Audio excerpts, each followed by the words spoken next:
to it, Carolyn? Sure. Well, Bob. Could you explain the 10 thunders of Finnegans Wake? No. I knew you would say no. Why, Bob? You claim you don't have it on record? I don't have the 10 thunders Okay. explained, and I've never gone through them. Well, the first thunder is on page 3, and it contains references to all the early technologies like speech, fire, early weaponry, early forms of clothing, I guess. Earliest technologies. It would be basically Paleolithic man becoming Neolithic man. Okay, and then the second time. So that's not really attuned to the 3 or 4 major forms of communication McLuhan has talked about. Oral. Oh yeah, we can get into that, but it is related to that. But hold it, there's 10. You're going to have to raise 4 to 10. Right. But okay, will you stop? Stop interrupting, Jerry. We'll get into that. Just remember, that's another topic. I'm dialoguing, Bob. Right. Well, you got to learn how to dialogue. You don't interrupt or bring in another topic. And well, I don't understand. You just went over speech so fast. Yeah, I'm just giving you a sketch of the thunders. That's what I'm going to give you. Okay.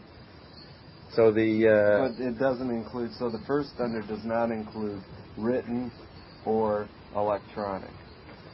Only speech. No, not writing, not electronic. It basically is speech, but you could have early caveman drawings or some early form of writing. Mainly speech. Yeah, you could contain all the early. Can you recite the word or? Well, it starts off baba baba, which is the babble of speech. Can you recite any more of it? Give us some key. No. Okay. So. Move along to number 2, Bob. Yeah, so what was there was another point there about the it's nomadic man, okay? What's nomadic? The wanderer? Yeah, they don't have settlements yet. They haven't really got into villages and towns. Okay. Tower of Babel? Yeah, that's implied. Yeah. So that's the first thunder, page 3, which is the first page. That cricket right now? Yeah, which is the first page. And then it's acoustic space, deep, dark bog of the acoustic space. And then the second thunder is the beginning of, it's on page 23, that's in the section on the Prank Queen. And the Prank Queen is the beginning of visual space. And you have beginnings of piracy and exploiting and pillaging and creating wealth reservoirs. And then clothing comes in as social weaponry. So clothing is now become fashion or aggressive act of clothing. So before that, you just had non-visual man. He was not visually designing himself. Second thunder starts to bring in the visually designing levels of social organization and social power. Okay? So it made man competitive, the fact that he's starting to wear clothes? Yeah. And is there any key word? Not wear clothes, to use them as social weaponry, as status symbols. Cleopatra, say. Egyptian times. And is there any key phrases you could say, 1 or 2, that relate that to the second thunder? Well, it begins perco husk. That's the first syllables of the second thunder. Perco husk. Well, I know what a husk is. What's a perco? Oh, a pair of coat? Yeah. Pair of coat. Yeah. And a husk, like one husk around Yeah. your arm. So then the third thunder is on page 44. And it begins clicka, clacka, clicka. And what? The railway. We'll hold that thought, because there's 2 levels of doing it. It does refer to the railway, but you've jumped up pretty far from Egyptian BC times to the 1800s. So it means the beginning of cliques and priests and organizing society around. You have the beginning of settlements, okay? And religion? Oh yeah, religion's always there. But this is the beginning of settlements and Neolithic man with cliques running society, whatever form of a social hierarchy there is. So you have clique, okay? And then the fourth thunder. Fourth thunder's on page 90, and it starts off bloody awful Mecklenburg, and it is now medieval, say, where you have medieval towns with lots of mud and agrarian life, and beginning of market gardens and truck gardens, not trucks, but carts and oxen and delivering foods to a market, you know what I mean?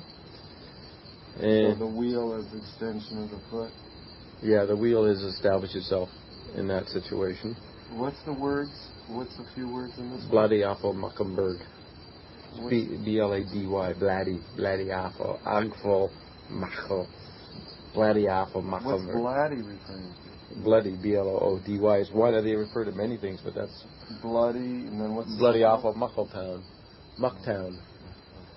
You know, those old Hollywood movies of medieval times, you know, with mucky castle zones, Monty Python kind of scenarios. And Napoleon really introduced mud as the fifth element? Well, he was joking on the scientists looking for the fifth element. They were trying to find the fifth element for the periodic table, and he said, well, mud's the fifth element.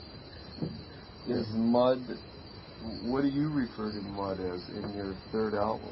Well, we'll get to that. That's the 10th thunder. Okay. It is? Yeah. Now the... so there's some mud here and some mud later? Oh, yeah. All the thunders assume and resume the others. Okay? Because they all resonate with each other. So, that was Thunder 4. And then you have Thunder 5, which begins Thing crookly exin every posture. And it ends mind looking down at it. Now, this is the beginning of industrialization and the prostituting of women, or the scourge of prostitution, the early industrial displacement of community. And it takes place on page 113, which is a key section of the book, because on page 109, Joyce, on that page, spells out his technique. And those pages 1, 7, 8, 9, 10, 11, 12, 13 have a lot of stuff in there, and including talking. What stuff? Well, much meat, much themes, many themes, and Joyce. That is the whole meaning behind Finnegans Wake? Some of the meanings, yeah. He spells out a lot of the meanings in that section. And in that section, you have Belinda the hen digging in the midden heap and finding the letter, which is a symbol for Finnegans Wake. And it was the mud as thick that was ever heard dump. You know, that t-shirt slogan I have. So this midden heap, this mud thick, this letter in the mound, and the hen gets it and it's all scratched and looks like Finnegans Wake. So that is the fifth phase of the domination of visual space.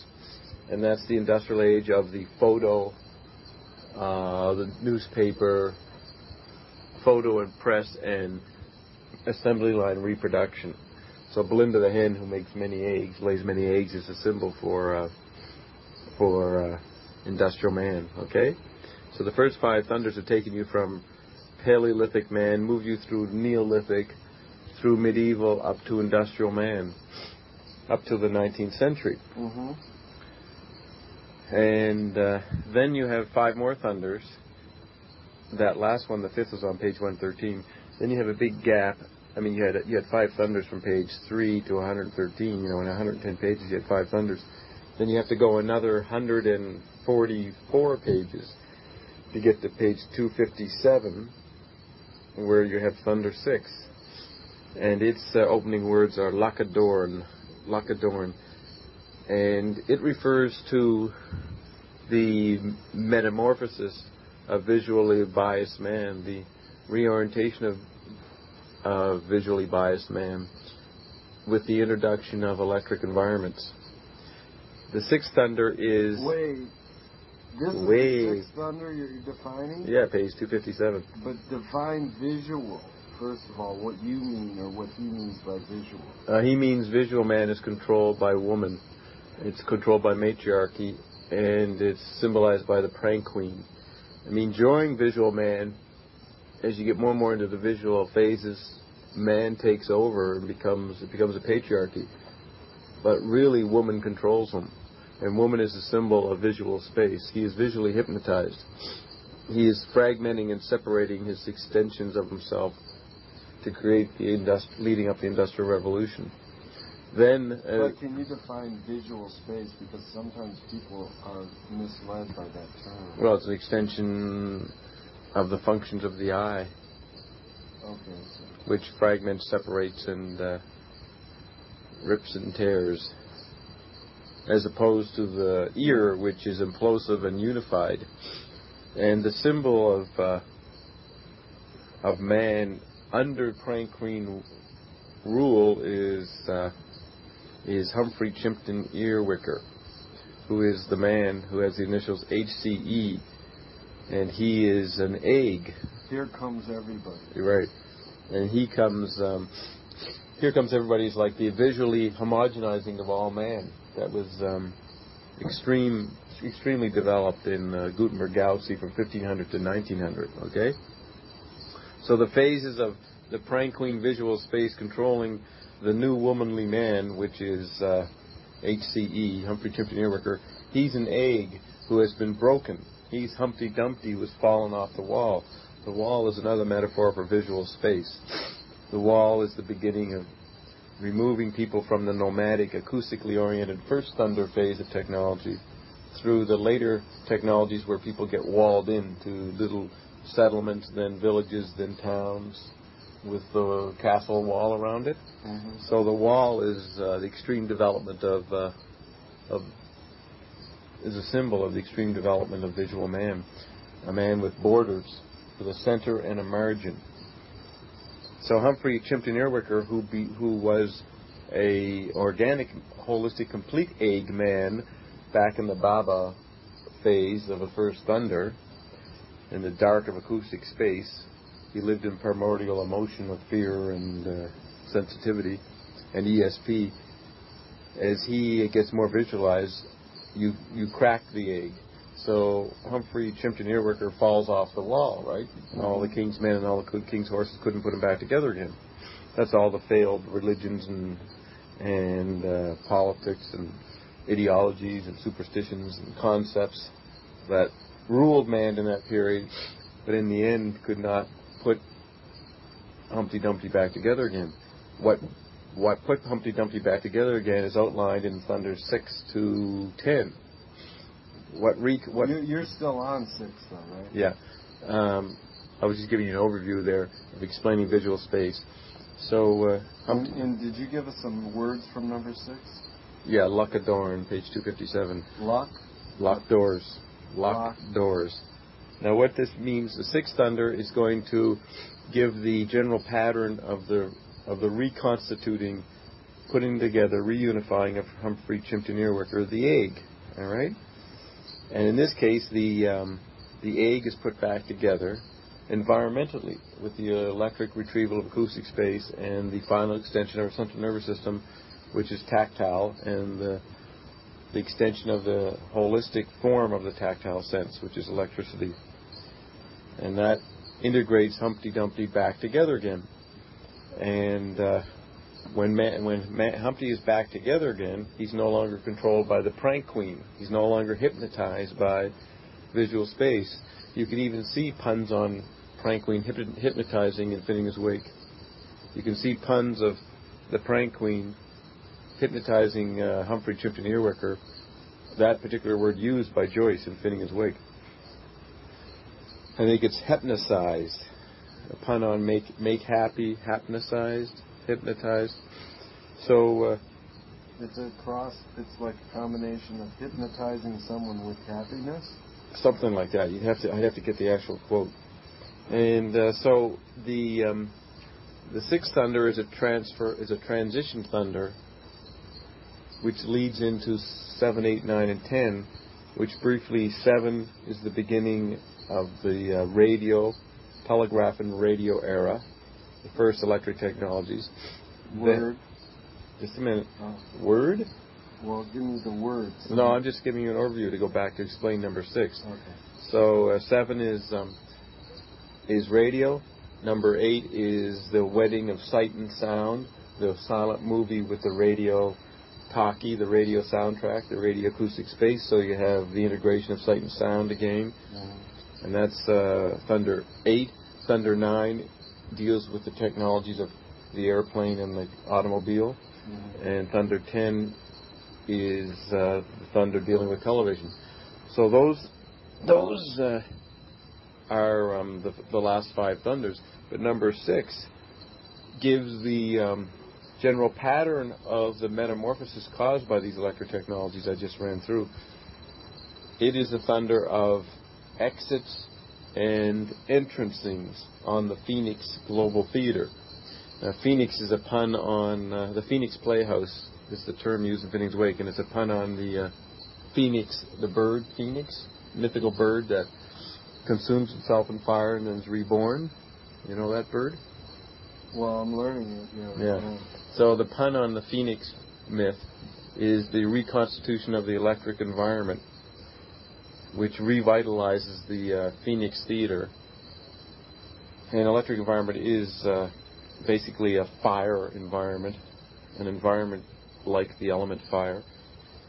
And so as a result of the Phoenix Theater being changed, you have new characters coming on stage and old characters from visual space being ushered off stage.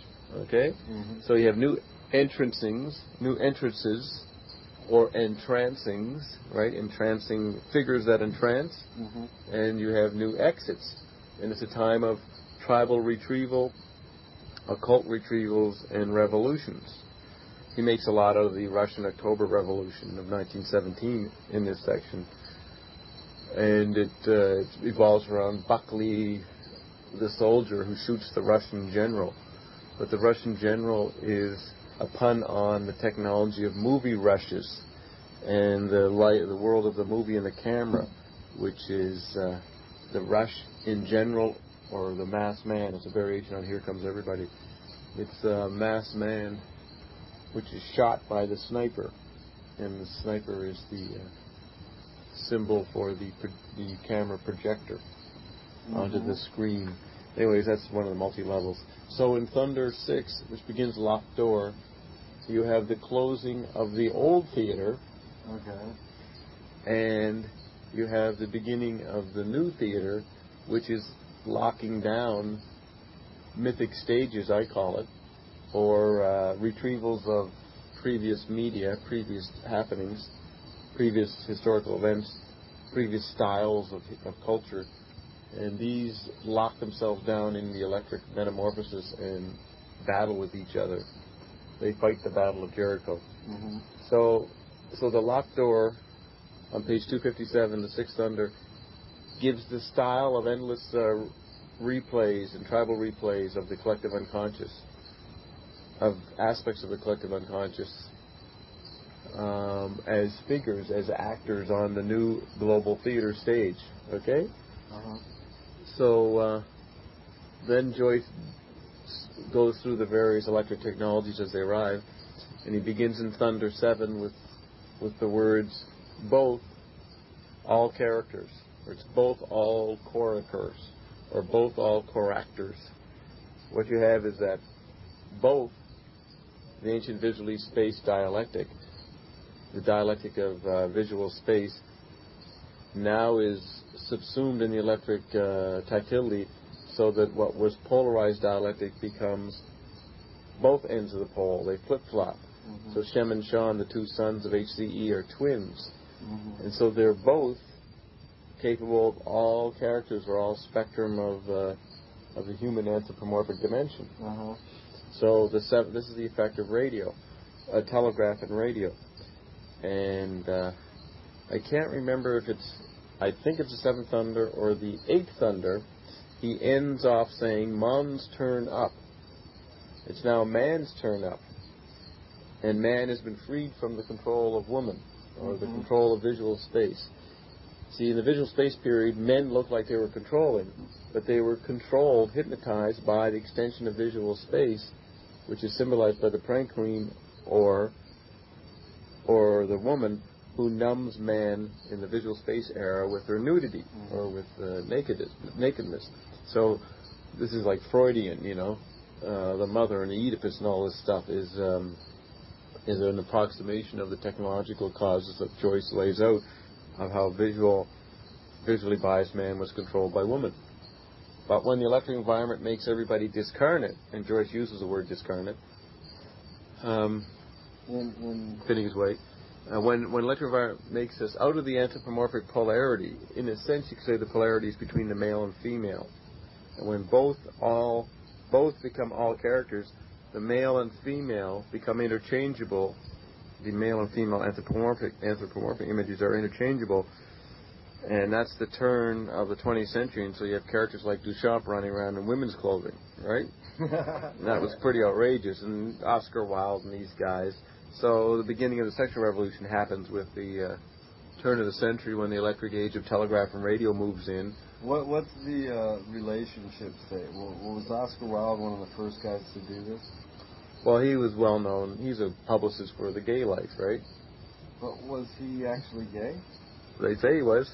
Oh, so was he was Joyce put on trial for being gay? Okay, was Joyce writing about this before or after him? Oh, Oscar Wilde, he died about 1905. He was a biggie in the 1880s, 1890s, oh, okay. maybe 1870s, 1880s. And so anyways, both all characters, and not just the dialectic of visual space, it's also the dialectic of the battle of the sexes. So the both become all characters. So men and women are interchangeable because they're discarnate now and don't have the biological difference when they're wearing the electric environment, okay? That explains why Bob is a woman? Yeah, that's right. And so at the end of that thunder, it says man's turn up. And that means man is free from the control of visual biased history. So therefore man takes over politically and culturally. And politically it was Hitler. Culturally it was showbiz, you could say. All the modern electric entertainment media. Entertainment sucks. Yeah. Entertainment sucks syndrome. So males took advantage of that. And if you think of the period of the 30s and 40s and the radio era and extreme, you just think of war and men running amok, right? It's hard to think of women's reality other than they worked in the assembly lines and the factories, right? They were kind of liberated and they got out of the home, out of the protected mechanical bride pedestal they were on in the 19th century, the Victorian era, and they became that was the beginning of the suffragette movement, and they wanted to vote. And they started to work in the old factories, right? And they were the nurses. Yeah. Well, Florence Nightingale was the first hero of the electric age. She was the icon of the telegraph. And she was the first, she was the symbol in the first Vietnam War. The first Vietnam War was the Crimean War in the 1850s. Out there in the fringes of the Western empires, in Turkey, in that area, in Afghanistan, those regions, the war between Russia and Britain. And that war is a key metaphor in Finnegans Wake. That's where the charge of the Light Brigade happened. And the charge of the Light Brigade is the metaphor, the symbol Joyce uses for television, and also the electric information environment. So that was the first Vietnam. That was when people reading the first telegraph reports by a reporter back to London, where people read about the horrors of war on the front back at home. And McLuhan said the genius of Florence Nightingale is that she figured she was a rich aristocrat who was upset by this new electric implosion of the telegraph, and invented a new role for herself, and I guess for women, which was the nursing profession on the front. So that was the first Vietnam, the first colonial war that was telegraphed back into the homes and upset the young people. But anyways, in the Seventh or Eighth Thunder, What thunder was that? All you were talking both about? all characters of Seventh Thunder on page 314. The Sixth Thunder is on page 257. And then the Seventh Thunder is page 314. Both all characters. And it ends with man's turn up. And Okay, you're still on 7. Right? yeah. Okay. So would you agree, Karen, that the image of the 30s and 40s is the image of man running amok? Mm-hmm. Right? I mean, okay. So then the Eighth Thunder begins Papa's Appears. Papa's Appears. And this is a continuation of the theme of the Radio Thunder of both all characters, where man's turn up continues, and Papa's appears as a political maniac, and that's Hitler. Papa's appears, and also all the radio Papas. Stalin, the radio chieftain of Russia. Churchill, the radio emperor of England, British Empire. Roosevelt, the radio emperor of the United States. And you could include the Italian guy? And yeah, Mussolini, the radio emperor of Italy, and Hitler in Germany, and you could even say Mackenzie King in Canada. He reigned for a long time. So those were the new iconic and new culturally defined iconic images of Papa's Appears in the movie radio era. And this was the talking movie, which came in around 1927. When you put the radio soundtrack to the silent movie. And that's the Wedding of Sight and Sound. And in that whole section, you have the parable of Kersey the tailor making the wedding clothing for the Norwegian captain who's going to marry I can't remember whose daughter, marry the daughter, you know. There's going to be a wedding, and that's a anthropomorphic image of the Wedding of Sight and Sound technologically, okay? Mm-hmm. So the movie contains all anthropomorphic times and spaces of history. It's not the mosaic mesh of a TV cathode ray tube, okay? Which is a bunch of dots. Human beings don't look like a bunch of dots. So the last medium that contains stories and replays and represents in big elaborate scenarios or scenery all the cultures of the past of the anthropomorphic man, you know, you could say visual space man, okay? Or even back pre-visual space to acoustic space, you know, the sheiks of Araby, right? Shake your booty. Yeah, shake your booty. So the movie is the Eighth Thunder. That's page 332. Okay. What's the beginning word again? Something appears. Papas, P-A-P-P-A-S, and then it goes A-P-P-E-R-A-S. Papas Appears. Okay. Papa appears, and it's the beginning of pop art and pop culture. I mean, that's what Warhol replayed. He replayed the pop culture, where you see, education in the 19th century was run by women. They were the teachers. They were the ones who brought in Oscar Wilde and the poets and created the literary salons and sponsored in their bourgeois lifestyle. The men are out working, and the women are dealing with parties and social life and cultural education and setting up schooling for kids and that. So the women in the 19th century ran the art scene. But in the 20th century, pop culture and pop art took over because pop ran the culture scene. Pop got in the act, and mum was put aside.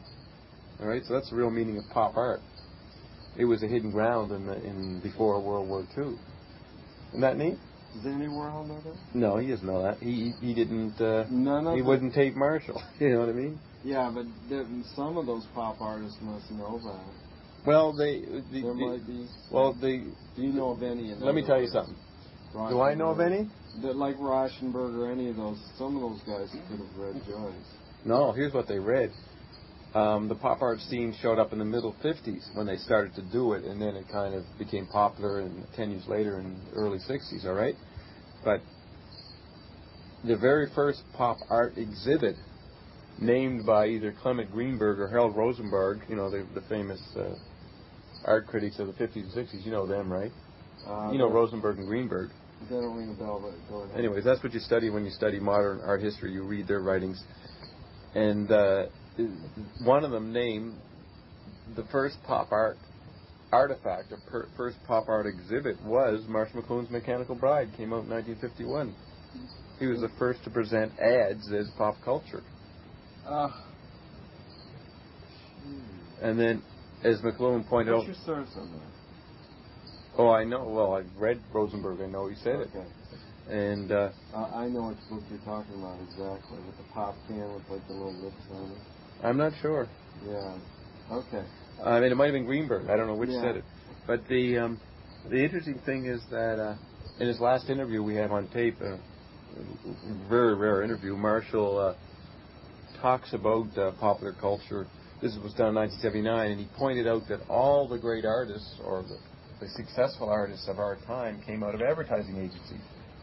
Because advertising was where the real talent was, and the real modern art form was advertising. Mm-hmm. Therefore, he put an environment, he put advertising in another medium. That's how you make something an art form. You take something that's a ground or a figure, and you put it in another ground. Right. So he took the real art of our time, the collective art form of advertising, and put it into a book. Mm-hmm. And that was the first pop art exhibit for the culture vultures, for the world of the world of commercial capital A art. Okay? So I bet you Warhol and all these guys happened to see Mechanical Bride, or spin-offs of it, or McLuhan's Explorations, which talked about that stuff. And that may be, if this is not on record, that may have been how they get some of their ideas, or how they got out of the conceptual bias of art up to that time, the abstract expressionists and all those movements first part of the 20th century, which were philosophically oriented things.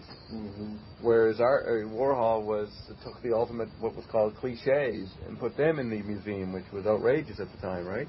Campbell soup can. This was done first by Marshall. He was the first one to give serious art criticism to the world of ads. Now, Joyce knew this because, remember, the main character in Ulysses is Leopold Bloom, who was an ad salesman. Uh-huh. Okay, so the references to advertising in Finnegans Wake are very well marked out by Joyce. It's one of the few parts of the book where it has the word Jimes, J-Y-M-E-S, where he talks about himself, or James, you know what I mean? So Joyce knew the role of advertising. Wait, I don't understand that. He's talking about himself. What does that have? He's advertising himself. There's a section that's marked off as an advertisement, and it has the word Jimes in it, capital J-Y-M-E-S. Which is you mean he's self-promoting himself? Well, no, it's a clue. The fact it's the only time he uses a word very close to his name, James. It's Jimes, which is the way Irish say James. Jimes. Okay. So it's a clue, and it's in the part that refers to advertising. So, anyways, this is still number 8, right? Yeah, we're still talking about. I'm digressing here about McLuhan and advertising. Oh, pop culture. See, pop culture was the fact before World War II, and then it was replayed as an art form, and it was called pop art, which was dealing with advertising images. All right, Campbell soup can, promotional commercial images was put into the gallery. The first pop art, or turning advertising into art form, exhibit was Marshall's book, The Mechanical Bride. So these other guys started doing it, and the key fact about these guys, a lot of them, including Zappa, came out of advertising agencies. Because if you're in advertising, you learn a lot about what's really going on in the molding of commercial design and commercial life, the real Orwellian world of advertising. And the psychology of persuasion. Yeah. And you're working with external space and internal space. So McLuhan pointed out in his 1979 interview that all the successful artists come out of advertising agencies. It's a generalization, but Warhol came out of advertising. That's right. A lot of them did. It's surprising. You go through them, and even on a slight level, Zappa worked in advertising. So what you have is advertising is the real art form of our time, and those who want to split off into the specialists ancient art form of painting or exhibiting in galleries, fragment themselves, retrieve and prop up the world of commercial fine art, and they drop out of advertising into that little sub-world. You know what I mean? Mm-hmm. And Warhol was the guy who seemed to express the ambience of that, the ambiguousness, because he didn't care about what he made in the. He wasn't so enraptured with the content of the art he produced in the commercial gallery world. Okay. Mm-hmm. And he always played off in the interval between that and promotional art or advertising, right? Mm-hmm. He was the best symbol of promoting oneself there was as an art form. So he replayed the pop art, replayed the ground of the pre-World War II world of the Eighth Thunder, where pop art appears, right? Mm-hmm. And pop art really is not just fine art. Pop art basically in the pre-World War II era is the whole entertainment world of Tin Pan Alley, swing, all the content of radio, serials and soaps and comedy. The whole American entertainment scene was the comic books. Comic books, yeah, they were part of it. Comic books were used, were made into radio drama, detective fiction, police stuff. All that was called popular culture was created in the radio environment, radio movie environment. Okay, so it was a fact, a social fact, a ground, a content ground in the sense. The real ground was radio and movies, but on the content level, it was a new genre of entertainment, and that was the popular culture of the pre-World War II period. That was turned into art form by the beatniks and hippies and Warholians. Okay? All right? Okay. So that was number 8. That was number 8. And what's the words for number 8 again? Papas appears. The first few words. What about the end words? I don't know. The main ones to remember: Man's Turn Up, which is either on the end of Thunder 7 or the Thunder 8. I think it's Thunder 7. So then the Ninth Thunder deals with the other amazing technology of the first part of the 20th century, the Wright brothers in the airplane and Ford in the automobile. Those were technologies that really changed the world. So Joyce uses in that, and this Thunder, this is we've done page 314 is Thunder 7. Page 342 is Thunder 8, or page 332 is Thunder 8. Then you go almost 100 pages, and you get to 414, and that's Thunder 9.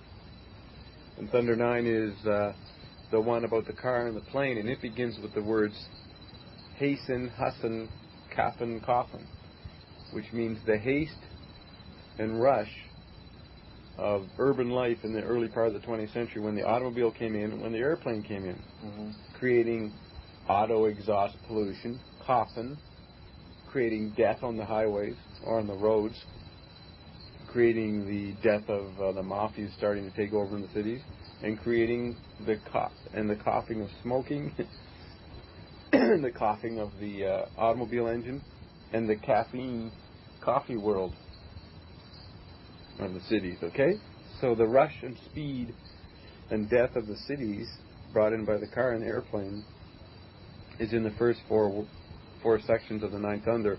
Hasten, hasten, kaffen, coffin. Right? Or caffeine, coffin.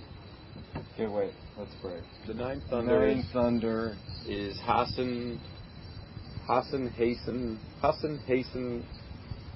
kaffen, caffeine, hasten, hasten, coffin, caffeine.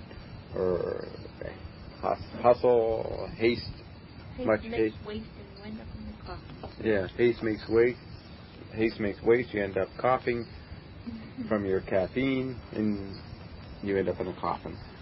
So, in the 20s and 30s, you had the airplane. The car created the suburbs.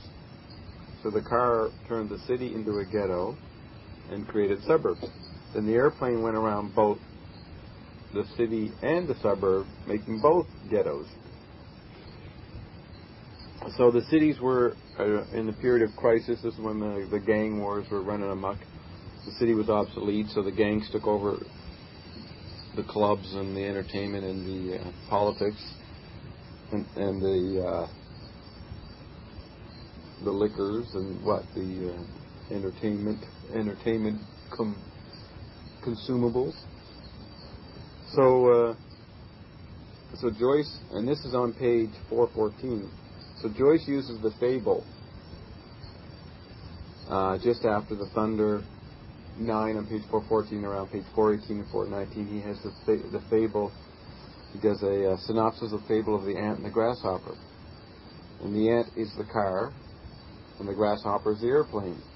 And he has the battle between these two media. And he also makes a subplot, the battle between James Joyce, who's the grasshopper, and Wyndham Lewis, the ant. Okay? So he does a whole thing on that, as well as the battle between the car and the the car and the airplane. So that's the ninth thunder, and then the 10th thunder is television, which is on page 424, 10 pages after the ninth thunder, and it begins Allo Turd, ULLOTURD, Allo Turd, and it refers to the post-visual, post-acoustic, tactile man. And what's turd? You mean T-U-R-D, like a turd? Yeah, we're going to get that. You asked about the mud. We've come back to the mud. Hello, turd. Hello. TV is shit? TV is what it's called, the murky, muddy wake of tactile man. Now you have man is no longer anthropomorphic. He's no longer acoustically controlled or visually controlled. He's controlled by the raw central nervous system, which is an extension of the tactile sense. Therefore, he is blind, dumb, and deaf, and he has to operate by pure instinct and feeling in this new environment he's swimming in. And it's basically very hard to get perspective on it, so it's a muddy environment. And the pun of turd is T-U-R-D becomes tord, T-O-U-R-E-D, the tourist. In the movie car, airplane, radio era, the world was the oyster for a Western man. For a large part of humanity, they could travel anywhere on the planet. That was when the global village happened, under Thunder 7, 8, and 9. So the tourist finally conquers space and time, and it flips into its opposite, which is television, where the tourist is sent rather than having to go someplace. The environment comes to the tourist. Okay, so hello toured or hello tourist is television talking to the previous extensions: airplane man, car man, radio man, and movie man. So the global village made the world your oyster, but then the world was wiped out and propped up as a theater under the impact of television. So Allo Turd is a reference to the muddy wake, the tactile environment of feces-like water, and that's also pollution. Starts to make people aware of industrial environment, the old content, which looks polluted, so it becomes shitty. And in that sense, it's a pun on shit or turd, right? Pollution sensibility increases under TV. It also is another level. It refers to Ford, the guy who invented the automobile. So it's another way of satirizing the previous the last phases of the industrial environment. The car, the automobile invented by Ford, because the automobile is like the movie. It combines the mechanical and the electrical. And, a mechanical engine, but it needs the electric spark to make it go, right? And the movie is a mechanical visual thing, but it's also got the electric acoustic factor. Okay? So So L.O. turd refers to the tourist, to the shit, and to Ford. So it's like the television environment goes around all the previous thunders of the electric era, 6, 7, 8, 9, and swallows them and says hello, and swallows them up, right? So that's the 10th thunder is the murky, muddy, tactile wake of visual man, creating post-visual, non-visual man, with music as its anesthetic content. Everything becomes musical, including politics, and music becomes politics. So that's the 10th thunder on page 424. Every thunder has 100 letters, except for the last thunder, which has 101 letters.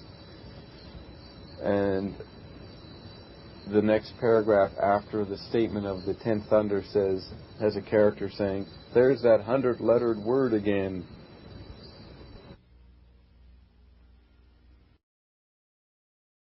Tribal myths from all cultures. He uses languages, which is a great store of mythic history, mythic stories. So he would use all kinds of languages to refer to all the different cultural fables that we look at now in retrospect as the history of culture. And so myth is both a figure in the ground in Finnegans Wake. Why does the book actually start a third into the book? A third into? Like a third into it, the story actually starts. No, where'd you get that idea? Someone told me you read it. No. Well, a third of 628 pages is approximately is 210 or 207. Maybe the third is what's wrong. Maybe some fraction into. The story does not have a beginning, it does not have an end, and it doesn't have a middle. Every page is the whole story as well as a part of the story. And you know the book is circular. Now, the interesting thing about Finnegans Wake is that it's circular. The last page and the last sentence on that page, page 628, merges into page 3, which is the first page at the beginning of the book. So most people see that as a cycle. But the cycle view of history, or of pattern recognition of ancient tribal institutions, is the content of the electric age, because we cannot totally retrieve the occult sensibility, or even you could say astrological sensibility, of the cycles of nature, because pre-literate societies were non-linear, and they had a great sensibility of the cyclical patterns of nature. That's a characteristic of Finn. The thing about Finnegans Wake is it points out that in the 20th century you have a cyclical replay of tribal sensitivities as content for the simultaneity of electric space, which puts all times and spaces in touch with each other, rubbing against each other, which is not cyclical. Simultaneity is different from cycles. Cycles have a sense of duration. There is no duration when everything is in touch with everything under electric all-at-onceness. Mm-hmm. So today we have a paradoxical situation of living in cyclic simultaneity. And so every page has aspects of Vico's cycle, Vico's cyclical view of history in it, as well as all aspects of the whole book on the same page. You know, like little blotches, right, like TV dots, pulsating dots of the TV mosaic are on every page. Okay. So there is no, and the narrative part, the idea of a story beginning on the third page, is basically the biographical details of Humphrey Chimpton Earwicker and his wife, Anne Olivia Pluribel, and their 3 kids, the 2 twins and the daughter, the 2 twin sons. Where does all that start? That's always in there. But basically, that's one thing I was going to tell you is that starts on page 30. Mm-hmm. Because Finnegans Wake... Maybe that's it. The 30 is where it's... Well, it doesn't really start. What you have is... Finnegans Wake is also, in Irish cultural history, a takeoff on the song about the Ballad of Tim Finnegan, who's a guy who climbs up a ladder, and he falls off the ladder, and he dies, and then the people have a wake for him, and at the wake, everybody's partying in traditional Irish gaiety and merriment, an alcoholic bottle or whiskey bottle is flung across the partying room and hits the corpse of Tim Finnegan on the head, and he wakes up. And Joyce uses that as a punning parable and metaphor for all the great religions. The idea of the resurrection of Christ, he dies and comes back to life, and all the pagan religions that Christian metaphor comes from. In Egyptian religion and Egyptian mythology, of the fact that the gods, this is what Campbell writes about, that the gods, that the great religious and spiritual leaders were guys who overcame death, you know what I mean? Mm-hmm. So Joyce makes fun of that with the parable of Tim Finnegan, or the ballad of Tim Finnegan. So what you have is, he takes Tim Finnegan, which is in Irish culture this one man, and he makes him Finn, tribal man. And so from page 3 to page 29, as visual space starts to surface in the second thunder on page 23 and the third thunder on page 44, visual space starts to break up tribal acoustic space and create an individualizing, and the private individual, which is represented by Humphrey Chimpton Earwicker and his wife, Anne Olivia Pluribel. So as the demise of Finnegan happens in the first 29 pages, you have the surfacing of the private individual, or the fragmented eggshell. Okay? Mm-hmm. He has an ego. McLuhan used to always say ego as ego, as a pun, right? Mm-hmm. How's your ego? Is a pun on the Humpty Dumpty fragmented man with the eggshell. So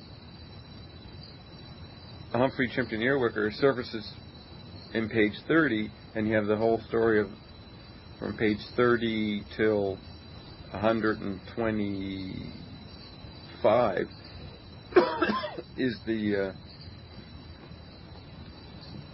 actually from page 30 to 103 is all about the life of Humphrey Chimpton Earwicker and the various phases he goes through as a tavern keeper, as a politician, how he's very popular. Then there's a scandal, so then he's put in jail.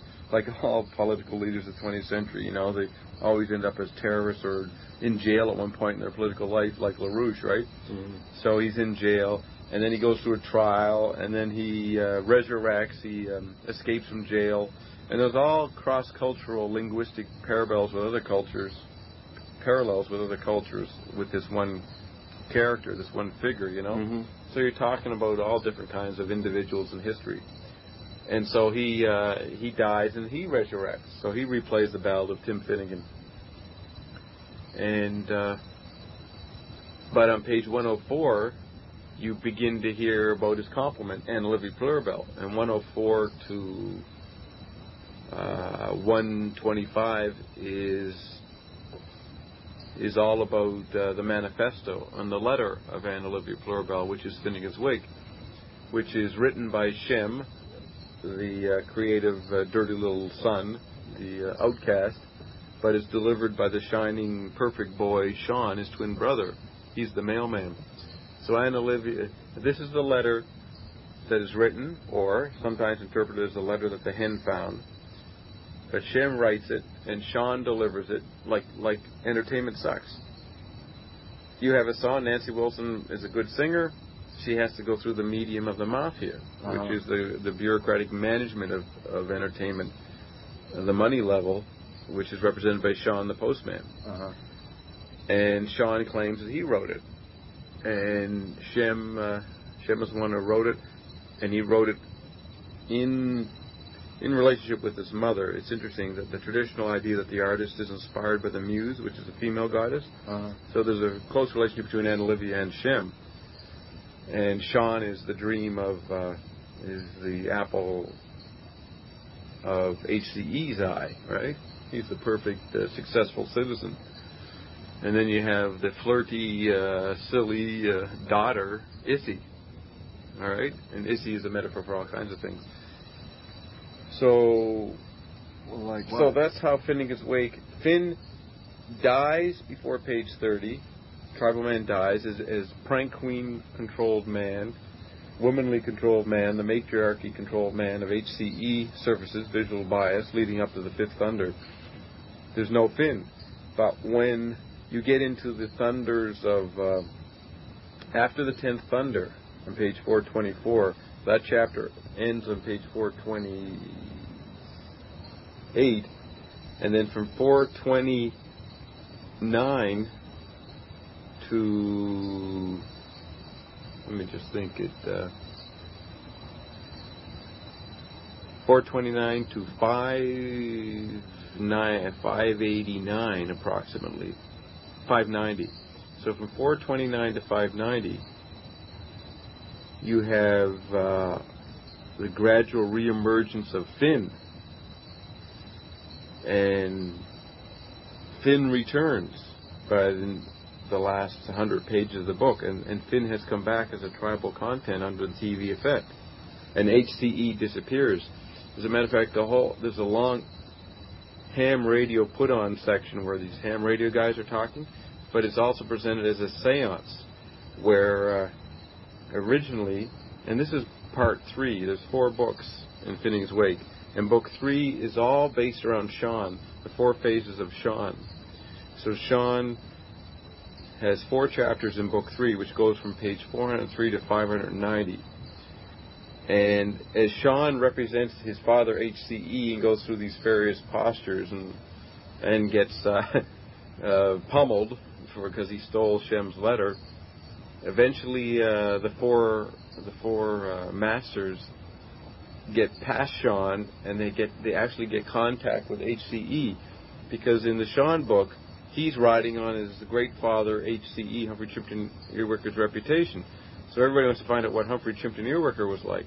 So we find out what he's like, and in the course of analyzing or of putting HCE on the couch or putting him into a trance situation, and he starts speaking through Sean, he is overcome in the later stages of book 3 by Finn, the tribal giant.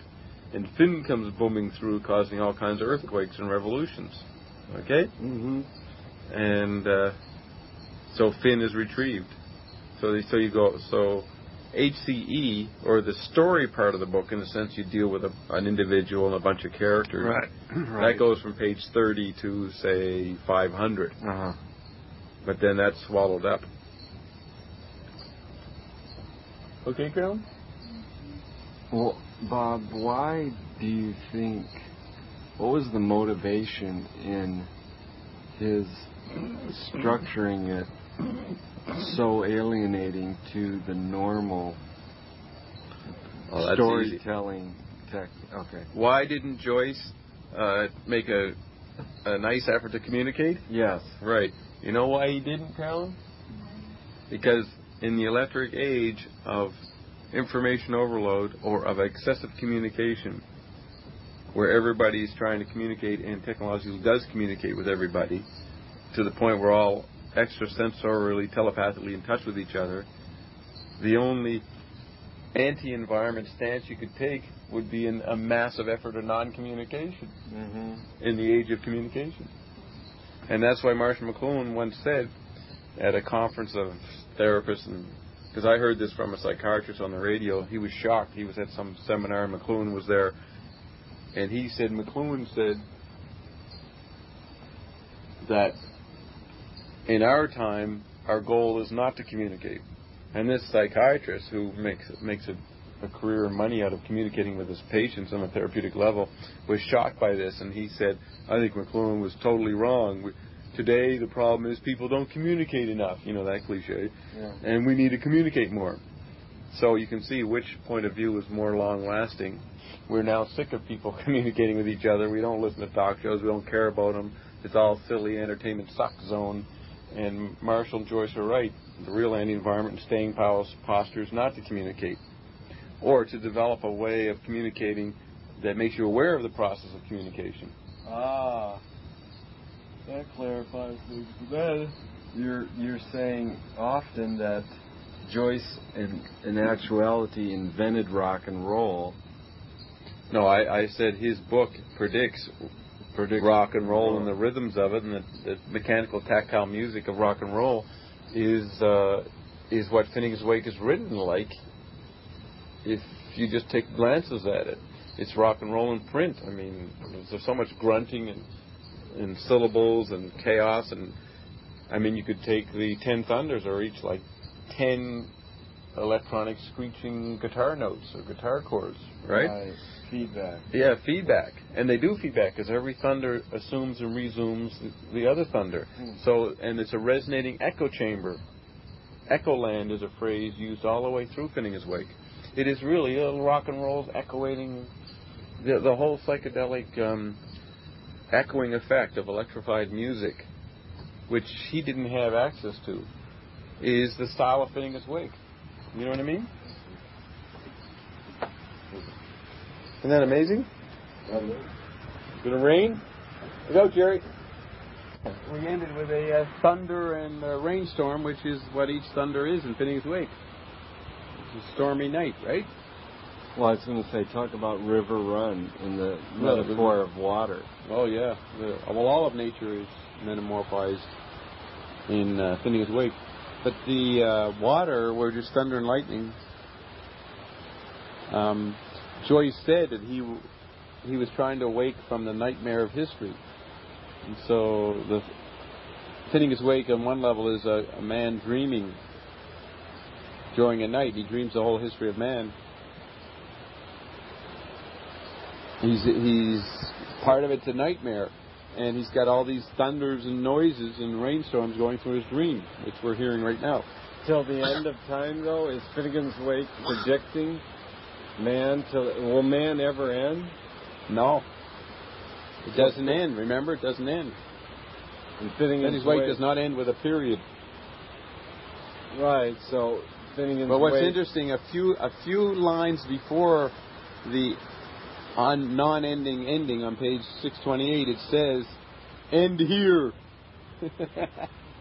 He writes, "End here," and that's like a few lines before the actual last words on page 628. But do you think Finnegans Wake will ever be obsolete? No. It is the new Bible of the future. He has created a new religion, a new myth, just like all the great religions were. But no new James Joyce will ever come along and write a new Finnegans Wake? That is being written by all of us now. That's what Finnegans Wake means. All of us now in the global theater are both actors and audience participating in our own action, in our own participation under electric conditions. But the computer environment feeds on itself.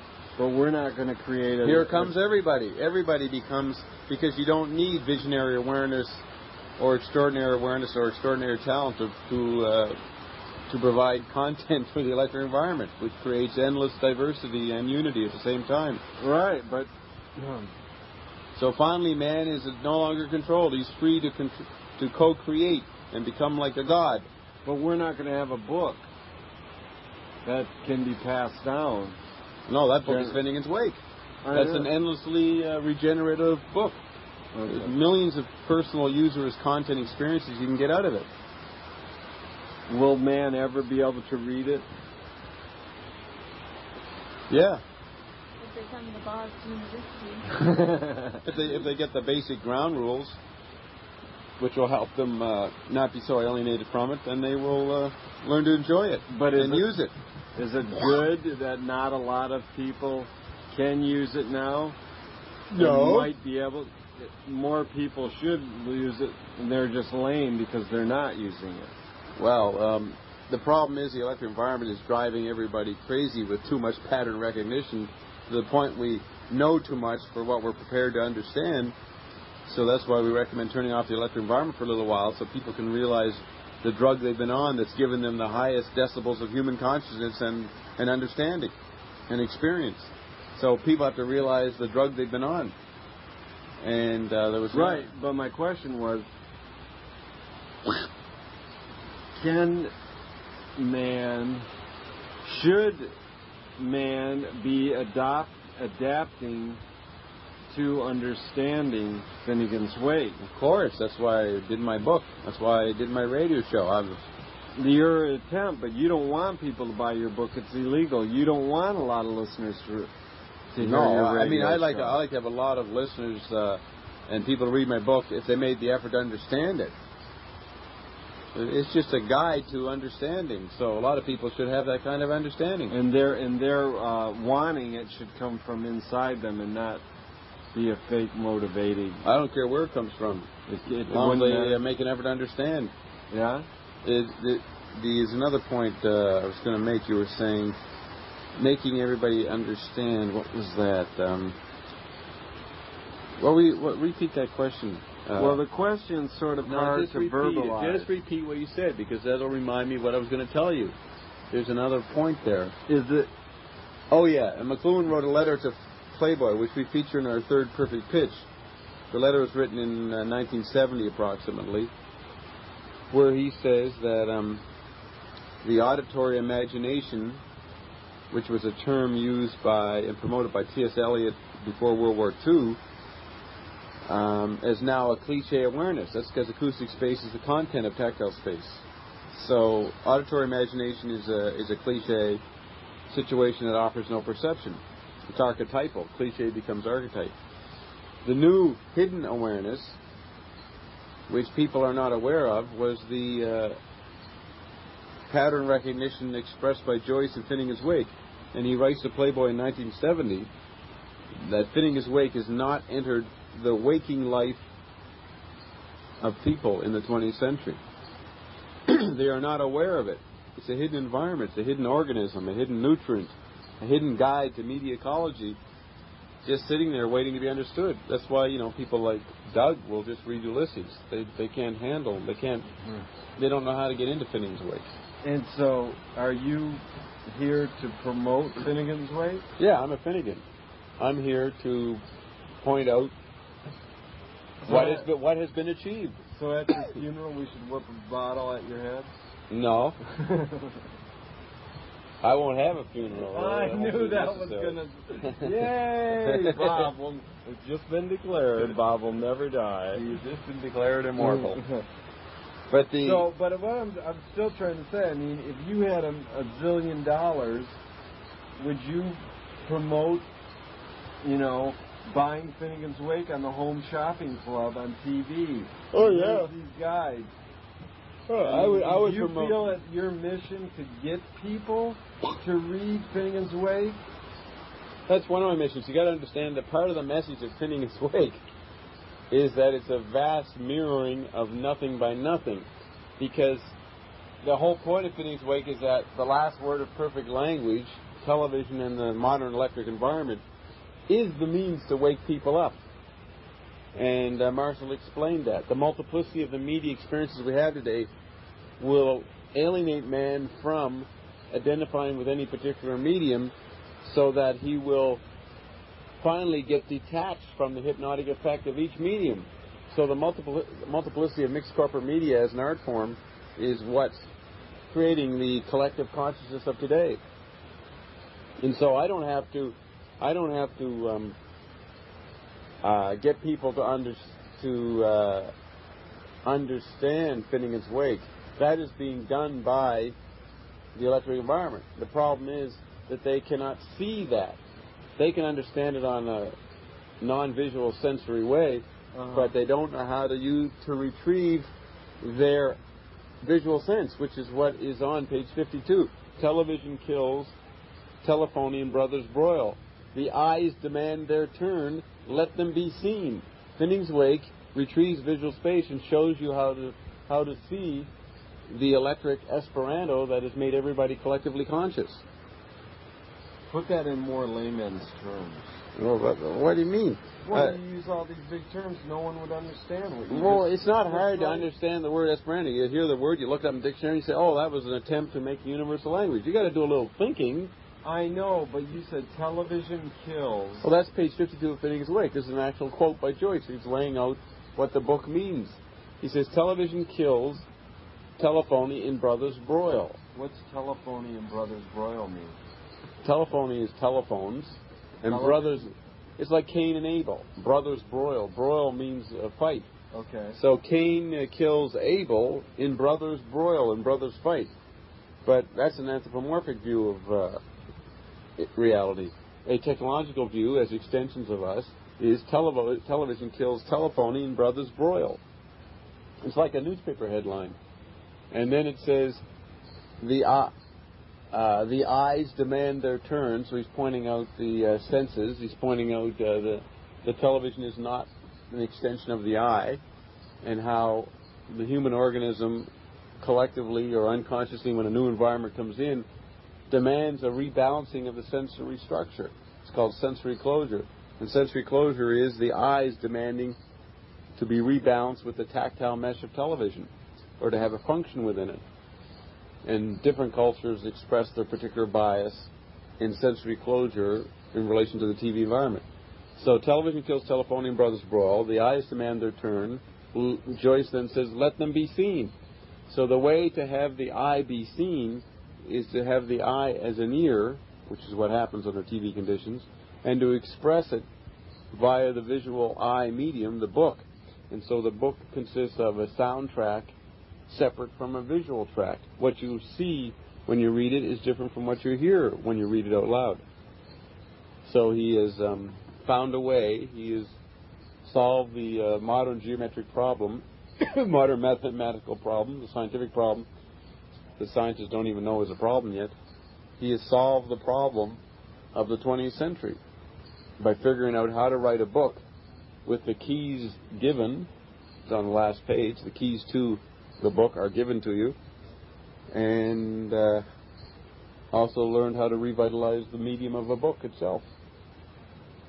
That's quite an amazing achievement, eh? Right. Now, did James Joyce do this because he was just a most incredible writer, or did he actually have some form of ESP? Do you believe he had some form of ESP because he knew this would be an effective work for all times? Well, I mean, it's like Oliver Stone's movie JFK, which seems amazing to people that all that information was there, and none of the people who see this movie, the vast majority of them, never heard of May Brussels, Sherman, Skolnick, LaRouche, Dr. Beater, or these various people who knew all this stuff a few years after Kennedy was shot. The knowledge about May Brussels, Skolnick is suppressed, just as the knowledge of what James Joyce, Ezra Pound, T.S. Eliot, W.B. Yeats, and Wyndham Lewis knew, and what kind of discourse went on between them at the turn of the century, has been suppressed. Marshall's always been pissed off about that. He wrote about in his letters that what these guys talked about was very close to what Marshall talked about. Marshall retrieved those guys. And what they talked about was suppressed by the spreading of university education, like in medicine. They suppressed the natural therapies when chemistry and Hitler and I.G. Farben took over. The poets of the 30s and 40s, W.H. Auden and E.E. Cummings, and any poets that you talk about in the 30s, 40s, and 50s did not know this knowledge that was lost, and were not able to be as encyclopedic